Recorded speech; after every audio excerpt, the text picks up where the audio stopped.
First of all good morning everybody. આજે આપણે same 5 TYBSc નું ઇનઓર્ગેનિક કેમિસ્ટ્રીનું યુનિટ નંબર 1 સિમેટ્રી અથવા એને ગુજરાતીમાં કહેવાશે સમમિતિ આ ચેપ્ટર જોવાનું છે. હવે ઇન્ટ્રોડક્શન જોઈએ ને તો સિમેટ્રી અથવા સમમિતિ વર્ડ પરથી જ ખબર પડી જાય કે સમમિતિ શબ્દનો અર્થ થાય નિયમિતતા. શું થાય? નિયમિતતા. તો કોઈ પણ ઓબ્જેક્ટને ઓબ્ઝર્વ કરવામાં આવે તો એમાં ચોક્કસ પ્રકારની નિયમિતતા જોવા મળે. ઓબ્જેક્ટ એટલે કે કોઈ પણ વસ્તુને ઓબ્ઝર્વ કરવામાં આવે. સપોઝ આ ક્યુબ છે, શું છે? એક આ રીતનો આપણો ક્યુબ છે, તો એકદમ ચોક્કસ પ્રકારની નિયમિત ગોઠવણી ધરાવે છે, બરાબર. એવી જ રીતે આપણા કેમિસ્ટ્રીના રહેલા સંયોજનો જે છે તે પણ ચોક્કસ પ્રકારનું હાઇબ્રિડાઇઝેશન ધરાવે. સપોઝ sp3 હાઇબ્રિડાઇઝેશન ધરાવતો હોય તો એનો આકાર કયો થાય? સમચતુષ્ફલકીય. બે સમતલમાં એક સમતલની બહાર હોય અને એક સમતલની પાછળ. ખબર પડે. એવી જ રીતે બીજો કોઈ મોલેક્યુલ હોય જેનું સંકરણ sp2 પ્રકારનું હોય તો આનો આકાર કેવો બને? સમતલીય ત્રિકોણ બને. આ રીતનો હોય. એટલે કે ચોક્કસ પ્રકારની નિયમિતતા એટલે કે કેમિસ્ટ્રીમાં રહેલા આપણા સંયોજનો ચોક્કસ પ્રકારનો નિયમિત આકાર ધરાવે છે. નિયમિત આકાર મિનિંગ એવો થયો કે એ ચોક્કસ પ્રકારની સમમિતિ ધરાવે છે. અને સમમિતિ એટલે કે સિમેટ્રી એટલે કે આપણું ઓબ્ઝર્વેશન 3D માં રહેલું ઓબ્ઝર્વેશન, 3 ડાયમેન્શનલમાં ઓબ્ઝર્વેશન. 3 ડાયમેન્શનલ એટલે કે 3 અક્ષિસ ધરાવતું ઓબ્ઝર્વેશન. એટલે કે આ રીતનું હોય તો 3 અક્ષિસ હોય, એક એક્સ અક્ષિસ, એક વાય અક્ષિસ અને એક ઝેડ અક્ષિસ. તો રૂમમાં રહેલો એક ખૂણો ઓબ્ઝર્વ કરીએ તો 3 બાજુની 3 દિવાલો હોય. 3 દિવાલો એટલે કે 3D માં ઓબ્ઝર્વ કરવામાં આવે કે એક બોક્સ એટલે કે આ રીતનું જે આપણું આ રીતનું એક ઓબ્ઝર્વ રૂમમાં રહેલા, તો આ રીતનું એક કોર્નર પકડીએ તો સેન્ટર અહીંયા પોઈન્ટ, સેન્ટર પોઈન્ટ થયો. આ 3 અક્ષિસ એક મેં ફિગર થોડી મોટી દઉં તો સપોઝ આ બોક્સ છે આપણું, આ રીતનું આ બોક્સ છે. તો આ બોક્સમાં 3 ડાયમેન્શનલ જોઈએ, 3Dમાં ઓબ્ઝર્વેશન જોઈએ તો આ ક્યુબિક ક્લોઝ પેકિંગમાં આપણે જોતા હતા પહેલાં તે પ્રમાણેનું આ બોક્સ છે, ક્યુબ છે. તો આ ભાઈ જે છે તેમાં આ 3 axis, X axis, Y axis અને ઝેડ અક્ષિસ. 3 અક્ષિસ એટલે કે 3 ડાયમેન્શનલ બોક્સ ઓબ્ઝર્વ કરશો તો 3 ડાયમેન્શનલ છે એટલે કે બરફનો જે ટુકડો આવે એ રીતનું બોક્સ, અથવા આપણે એલા પાસા રમવા માટે પેલા નંબરિંગ કરીએ છીએ એ રીતનો ક્યુબ. તો એના 3 ડાયમેન્શનલ આ રીતનું ઓબ્ઝર્વેશન થાય.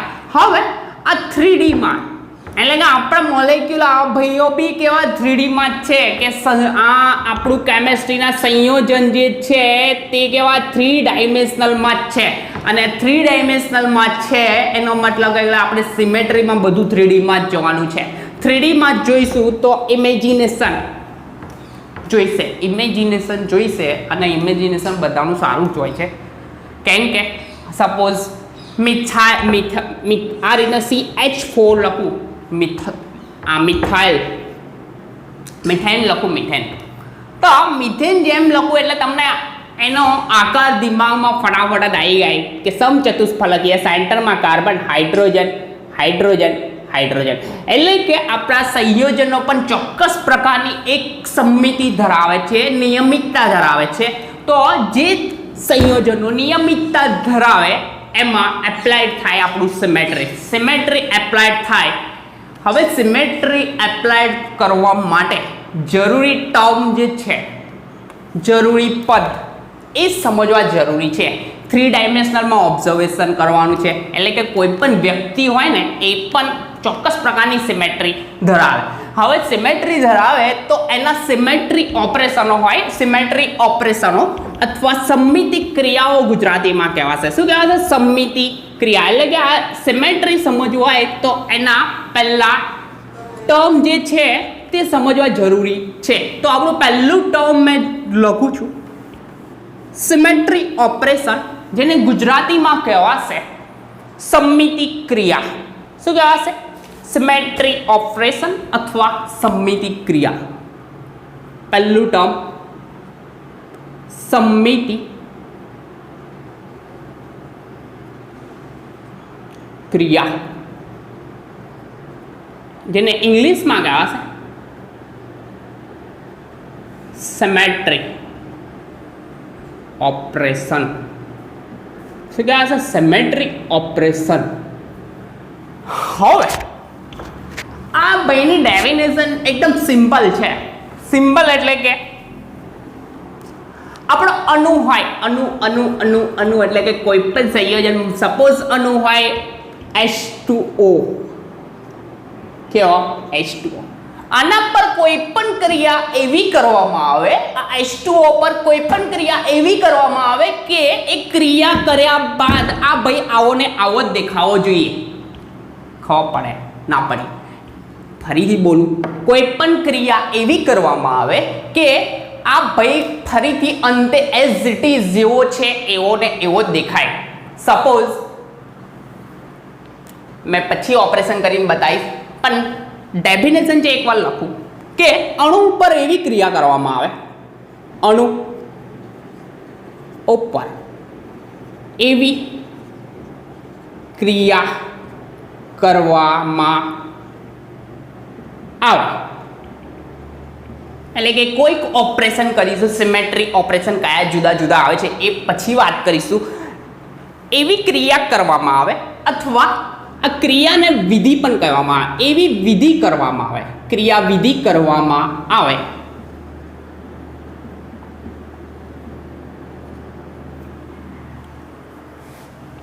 કે જેથી મળતું નવું બંધારણ, જેથી મળતું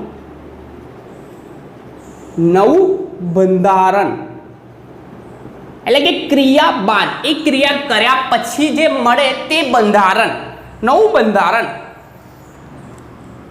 તેને સમતુલ્ય, તેને સમતુલ્ય, આ વર્ડ છે સમતુલ્ય, ધ્યાનમાં રાખજો. સમતુલ્ય એટલે કે એવું ને એવું જ, મેં કીધું એ પ્રમાણે કોઈ પણ વસ્તુ પર કઈ ક્રિયા કરવામાં આવે તો ક્રિયાને અંતે એવું ને એવું મળવું જોઈએ. એવું ને એવું એટલે કે આ સિમેટ્રી સમમિતિમાં વર્ડ યુઝ કર્યો છે સમતુલ્ય અથવા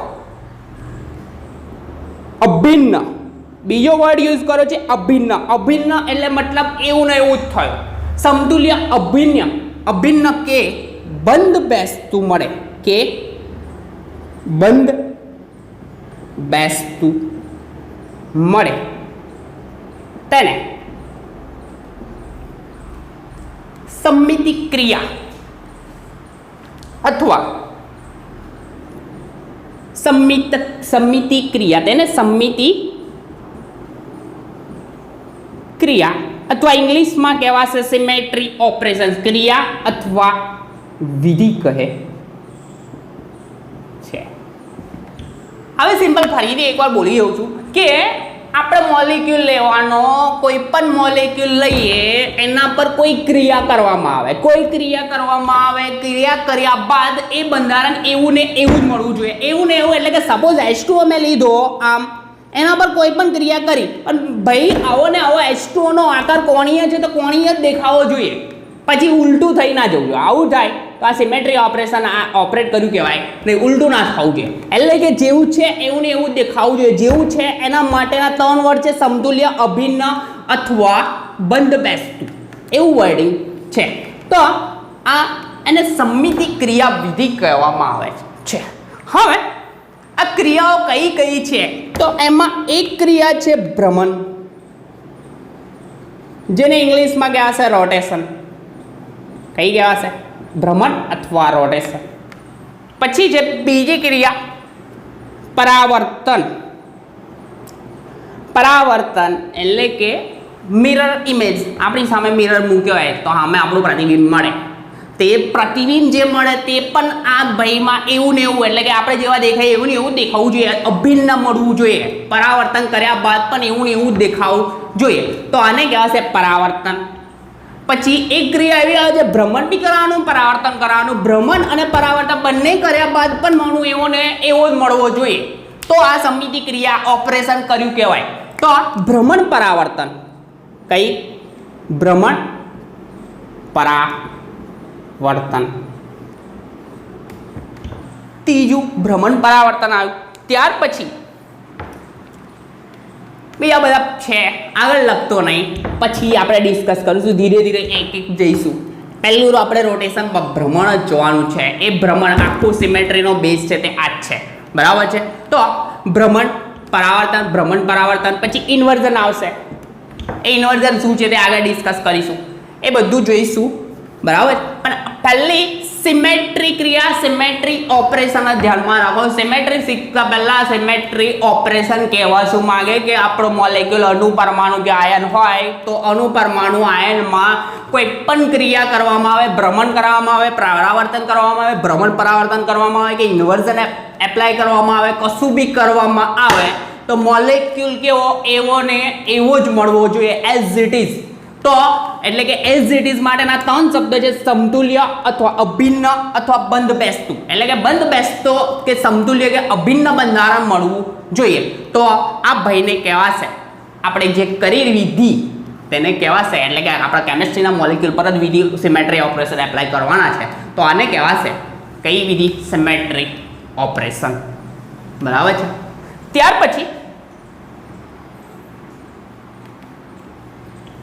બીજી ડેફિનેશન એક જોઈ લઈએ, નાની છે. સમમિતિ તત્વ, સમમિતિ તત્વ, સિમેટ્રી એલિમેન્ટ, ઇંગ્લિશમાં કહેવાશે સિમેટ્રી એલિમેન્ટ. તો સિમેટ્રી એલિમેન્ટ એટલે શું?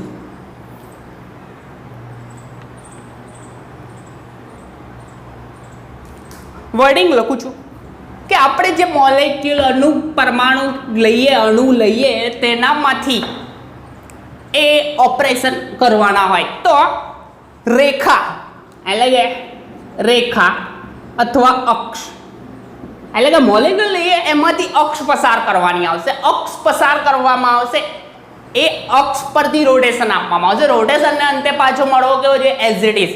પરમાણુ કેવો? સમતુલ્ય કે અભિન્ન મળવું જોઈએ. રેખા કૌંસમાં લખી છે અક્ષ. ત્યાર પછી કે સમતલ, શું? સમતલ એટલે કે આપણો મોલેક્યુલ હશે એમાંથી સમતલ પસાર કરવાનું. એ કઈ રીતના કરવાનું તે આગળ જોઈશું. એના પરથી રેખા, સમતલ કે બિંદુ જેવા ભૌમિતિક સમઘટકો, એટલે કે આ ભૂમિતિમાં આ બધા ઘટકો આવે છે. ભૌમિતિક સમઘટકો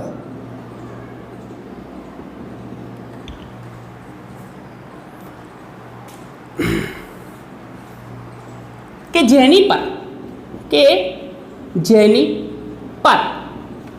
એટલે કે રેખા પર, સમતલ પર કે બિંદુ પર જેવા ભૌમિતિક સમઘટકો પર જેની પર સમમિતિ વિધિ કરવામાં આવે. શું કરવામાં આવે? સમમિતિ વિધિ કરવામાં આવે. તેઓને સમમિતિ તત્વ કહે છે. તેઓને સમમિતિ તત્વ કહેવામાં આવે છે.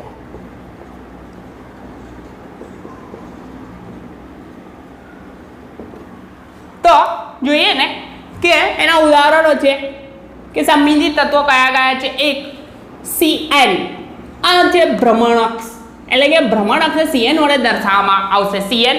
પછી સિગ્મા એટલે કે પેલું સમતલ જે પસાર કરવાની વાત હતી, એટલે કે રેખા એટલે કે આ આવશે CN, ત્યારથી સમતલ તો સિગ્મા આવ્યું, પ્લેન આવ્યું, સિગ્મા પ્લેન. ત્યાર પછી ત્રીજો પોઈન્ટ છે પોઈન્ટ, બિંદુ I, ઇન્વર્ઝન બિંદુ. ત્યાર પછી આઈ એસએન ને ઈ આ રીતનું છે. હવે એસએન અને ઈ એસએન પછી ડિસ્કસ કરીશું, ઈ વસ્તુ ડિસ્કસ કરીએ કે આપણે જે લીધો હોય મોલેક્યુલ છેલ્લે ફાઇનલ જેવો હતો ને એવો મળે તે વખતે ઈ લખવામાં આવે છે. એ કેમ લખવામાં આવે છે પછી ડિસ્કસ કરીશું. પણ પહેલી આ બે ડેફિનેશન સિમેટ્રી ભણવા માટે આ ઇમ્પોર્ટન્ટ બે વસ્તુઓ છે. સિમેટ્રી ઓપરેશન, સિમેટ્રી ઓપરેશન એટલે કે અણુ પર એવી ક્રિયા કરવામાં આવે, એટલે કે કોઈ પણ ક્રિયાવિધિ કરવામાં આવે જેથી મળતું નવું બંધારણ કેવું તેને સમતુલ્ય, અભિન્ન અથવા બંધ બેસતું મળે. એટલે કે કોઈ પણ ક્રિયા કરીએ પણ એ ક્રિયા બાદ એ ભય દેખાવો કેવો છે, એવો ને એવો દેખાય તો આને શું કહેવાય? સમમિતિ ક્રિયાવિધિ કરી કહેવાય. આ એક ડેફિનેશન થઈ. બીજી ડેફિનેશન સમમિતિ તત્વ. હવે સમમિતિ તત્વ એટલે કે આપણે જે મોલેક્યુલ લઈશું એમાં કાં તો રેખા એપ્લાય કરવાની, કાં તો સમતલ એપ્લાય કરવાનું, કાં તો બિંદુ. હવે સપોઝ મેં એક મોલેક્યુલ લઉં યાર, આમ તો ના લેવો જોઈએ, ખાલી બે ડેફિનેશન પરફેક્ટલી કરો તો આ BCl3 છે બરાબર. હવે BCl તમે કહેશો એમાં રેખા એપ્લાય કેવી રીતે કરશો? તો આ રીતનું સપોઝ આ મોલેક્યુલ કેવો છે એ પહેલાં ડિસ્કસ કરવું જરૂર છે. આ ભાઈનું સંકરણ કયું હોય? BCl3 સંકરણ sp2 આકાર સમતલીય ત્રિકોણ. કેવો સમતલીય ત્રિકોણ એટલે કે બોરોન ક્લોરીન ક્લોરીન એક જ સમતલમાં આમ છે. આમ ભાઈઓ જેવો દોર્યો છે એવો છે. તો એવી અક્ષ પસાર કરો એટલે કે આમ મેં એક રેખા દોરું, કેવી? આમ લંબ. BCl3 નો આકાર એટલે કે BCl ને Cl આવા હોય સપોઝ, અહીંયા જુઓ તો આમ આ BCl3 નો આકાર આવો છે, ત્રણ પેન દેખાય છે Cl તો આવી એક રેખા આમ લંબ પસાર કરું એટલે કે અણુ BCl3 નો આકાર સમતલીય છે એટલે કે બોરોન પરમાણુમાંથી પસાર થતી અને સમતલને લંબ એવી રેખા પસાર કરું. આ પસાર કરી આમ આ એક રેખા પસાર કરી બરાબર. એટલે કે મેં કોનું એપ્લિકેશન કર્યું? રેખા. એટલે કે સમમિતિ તત્વ કયું લગાડ્યું? રેખા. તો આ રેખા એપ્લાય કરી, તો રેખા એપ્લાય કર્યા બાદ એમાં રોટેશન આપું. તો કેવું રોટેશન આપું? તો બનેલું બંધારણ એઝ ઇટ ઇઝ સમતુલ્ય મળે, એટલે કે એવું ને એવું મળે. તો સપોઝ આનું રોટેશન આપું ને તો કેવું? આ ગ્રીન પેન દેખો બરાબર છે. આ ગ્રીન પેન અપ સાઈડ આવી જાય પણ આ દેખાય છે કેવો એવો ને એવો જ દેખાય છે. રોટેશન બાદ કેવો? આમ છે. કેવું રોટેશન આપીશ? એન્ટી ક્લોકવાઇઝ, ઘડિયાળના કાંટાની વિરુદ્ધ દિશામાં. ઘડિયાળના કાંટાની વિરુદ્ધ દિશામાં એટલે કે આમથી મેં રોટેશન આપું તો આ નીચેવાળો મોલેક્યુલ ઉપર આવી ગયો, રોટેશન થયું. હવે અહીંયા રોટેશન થયું એટલે કે ગમે તેટલું રોટેશન આપી શકાય પણ આપણે કન્ડિશન કઈ? સિમેટ્રી ઓપરેશનની કન્ડિશન એક જ છે કે બળતું બંધારણ કેવું એવું ને એવું દેખાવું જોઈએ. તો આ દેખાય છે એવું, કેમ કે રોટેશનને અંદરથી ખબર પડશે. તમે ત્રણ પેન લઈને ઓબ્ઝર્વ કરશો ને તો ખબર પડશે. આ બધું ધંધો આ જ છે ભાઈ કે આ વસ્તુ જ કરવાની છે, જાતે બી આ કરશો તો જ મજા આવશે બરાબર છે. તો આમ રોટેશન આપીશ તો એક આમાં રોટેશન કેટલું? sp2 સંકર એટલે કે 120 નો ગુણો. તો 120 નો ગુણો એટલે કે રોટેશન 120 નું આપ્યું કહેવાશે. ખબર પડે? અહીંથી આમ છે તો આ મોલેક્યુલમાં રોટેશન કેવું? 120 નું થશે આમ.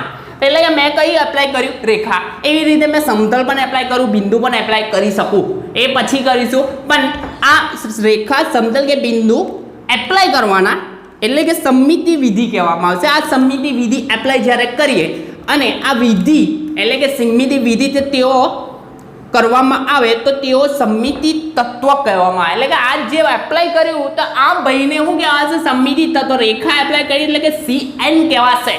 હવે આ CN કહેવાશે કેમ? કેમ કે રેખા એપ્લાય કરી છે. તો આ ભાઈમાં એ વસ્તુ કરવામાં એટલે કે ઓપરેશન એવું કરવામાં આવે કે મળતું બંધારણ કેવું મળ્યું છે? સમતુલ્ય કે અભિન્ન. તો આ પ્રકારનું છે સિમેટ્રી ઓપરેશન. ફરીથી એકવાર બોલી જાઉં કે અણુ પર એવી ક્રિયા કરવામાં આવે કે જેથી મળતું બંધારણ તેને સમતુલ્ય, અભિન્ન કે બંધ બેસતું મળે. તો આ ક્રિયાવિધિને શું કહેવાય છે? સમમિતિ ક્રિયાવિધિ કહેવામાં આવે છે. એટલે કે કોઈ પણ ક્રિયા કરવામાં આવે તો એઝ ઇટ ઇઝ આપણો જે મોલેક્યુલ છે એવો ને એવો જ મળવો જોઈએ. ત્યાર પછી સમમિતિ તત્વ. તો એમાં રેખા એપ્લાય કરો, સમતલ એપ્લાય કરો, કાં તો બિંદુ એપ્લાય કરો. આ જે ભૌમિતિક સંઘટકો છે જેના પર સમમિતિ વિધિ કરવામાં આવે, એટલે કે આ ક્રિયા કરવામાં આવે તો તેને સમમિતિ તત્વ કહેવામાં આવે છે. એટલે કે એની ક્રિયા જ્યારે કરવામાં આવે તો સમમિતિ તત્વ કહેવામાં આવશે. બરાબર છે.